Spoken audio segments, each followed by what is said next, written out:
ആലങ്കോട് ജംഗ്ഷനിലെ traffic signal light പ്രവർത്തനരഹിതമായിട്ട് മാസങ്ങൾ പിന്നിടുന്നു. 2 റോഡുകൾ സംഗമിക്കുന്ന ഇവിടെ സിഗ്നൽ ലൈറ്റ് പണിമുടക്കിയതോടെ വാഹനങ്ങൾ തോന്നുംപടിയാണ് റോഡ് മുറിച്ചു കടക്കുന്നത്. ഇത് അപകടങ്ങൾക്കും കാരണമാകുന്നുണ്ട്. ആറ്റിങ്ങൽ പട്ടണത്തിലെ തിരക്കേറിയ 2ാമത്തെ ടൗണാണ് ആലങ്കോട് ജംഗ്ഷൻ.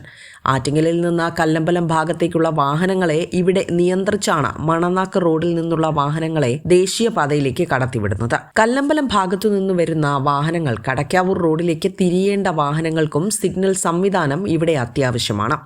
കല്ലമ്പലം ആറ്റിങ്ങൽ റോഡിലാണ് കിളിമാനൂർ MC റോഡ് വന്നു ചേരുന്നത്.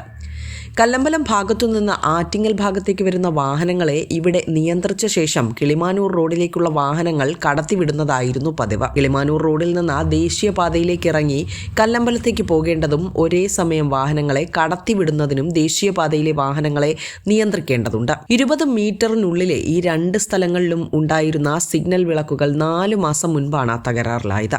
ഇവിടെ ഗതാഗത നിയന്ത്രണത്തിന് പോലീസിനെയോ ട്രാഫിക് വാർഡനെയോ നിയോഗിക്കാൻ അധികൃതർ തയ്യാറായിട്ടില്ല എന്ന ആക്ഷേപവും നിലനിൽക്കുന്നുണ്ട്. തുടർ നടപടികൾ ഒന്നും തന്നെ കൈക്കൊണ്ടിട്ടില്ല. ഇവിടെ സിഗ്നൽ ലൈറ്റിലെ നിറങ്ങളെല്ലാം ഒരുമിച്ച് കത്തിക്കിടക്കുന്നത് കണ്ട നാട്ടുകാർ പോലീസിനെയും ദേശീയപാത വിഭാഗത്തെയും നഗരസഭാ അധികൃതരെയും അറിയിച്ചിരുന്നു.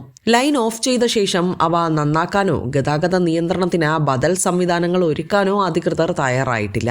ബദൽ സംവിധാനം വേണമെന്നിരിക്കെ യാതൊരു നടപടിയും കൈക്കൊണ്ടിട്ടില്ല എന്ന് വേണം പറയാൻ. സിഗ്നൽ പ്രവർത്തനരഹിതമായതോടെ ഇവിടെ നിത്യവും അപകടങ്ങളും അതേ തുടർന്ന് സംഘർഷങ്ങളും പതിവ് കാഴ്ചയായി മാറിയിട്ടുണ്ട്. എത്രയും വേഗം ഇതിന് പരിഹാരം വേണമെന്നാണ് നാട്ടുകാരുടെ ആവശ്യം. മത്സ്യവ്യാപാരത്തിന് പേരുകേട്ട ആലങ്കോട് ട്രാഫിക് ലൈറ്റ് തെളിക്കാൻ അടിയന്തര നടപടിയാണ് കൈക്കൊള്ളേണ്ടത്. വിസ്മയ ന്യൂസ്, ആറ്റിങ്ങൽ.